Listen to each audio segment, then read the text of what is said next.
এটার শক্তি বেশি। জি। এবং আখটা এভাবে কাটতে হয় কেন? আখটা তো বড় আকারেও রাইখে ওইটা চারা করা যায়, কিন্তু ওইটা কেন করেন না? ওইটাই আপনার এরকম চারা অতটা হবে না, চারা কম হইব আর উৎপাদন কম হইব। আর এইভাবে কাটলে আপনার উৎপাদনটা বেশি হবে।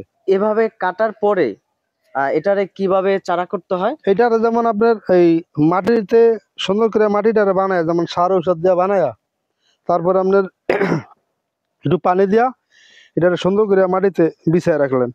বিছায় রাখার পরে কয়েকদিন পরে পরে পানি দিলেন, পরে আস্তে আস্তে এটা এরকম একটা হইব, গাছ হইব। গাছ হইলে এটারে নিয়ে আবার ওই যে আখ উৎপাদন করি ওই জায়গায় সিরিয়াল দিয়া লাগায় আবার এটারে পানি দিয়া এরপরে এটারে বাঁচাইতে হইব। এটা মূলত কতদিন পর্যন্ত মাটিতে রাখতে হয় এবং কতদিন পর পরে পানি দিতে হয়? এটা মাটিতে রাখতে হয় এবারে যে 2 মাস, আর ধরেন আপনার সপ্তাহ বা 4-5 দিন পর পর পানি দিতে হয়। তাই না? জি। তো এভাবে যদি সেচ দেওয়া যায়, পানি দেওয়া যায়, তাইলে চারাটা বাঁচার সম্ভাবনা থাকে এবং জি পানি জি না দিলে বাঁচার কোনো সম্ভাবনা সম্ভাবনা থাকে না। না, চারাটা মারা দিতে পারে।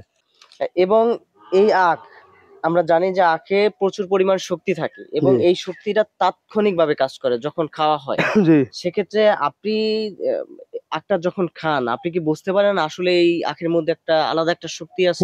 অবশ্যই শক্তি আছে, এটা আমি বুঝি, নিজে খাই, নিজে ব্যবহার করি, সম্পূর্ণ এটা আমি অর্থটা জানি যে আগে প্রচুর পরিমাণ শক্তি।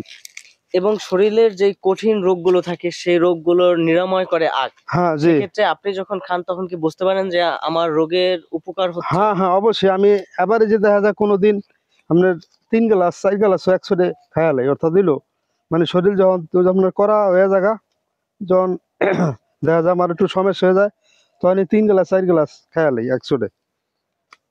একজন কৃষক যখন আখের চারা রোপণ করবে, সে তো অনেক সময় নতুন উদ্যোক্তা হলে বোঝে না। সেক্ষেত্রে চলুন আমরা দেখি এটা কিভাবে রোপণ করতে হয়। হ্যাঁ চলেন আমরা। এখানে সেট দেওয়া যাবে। আমার হাতে মাটি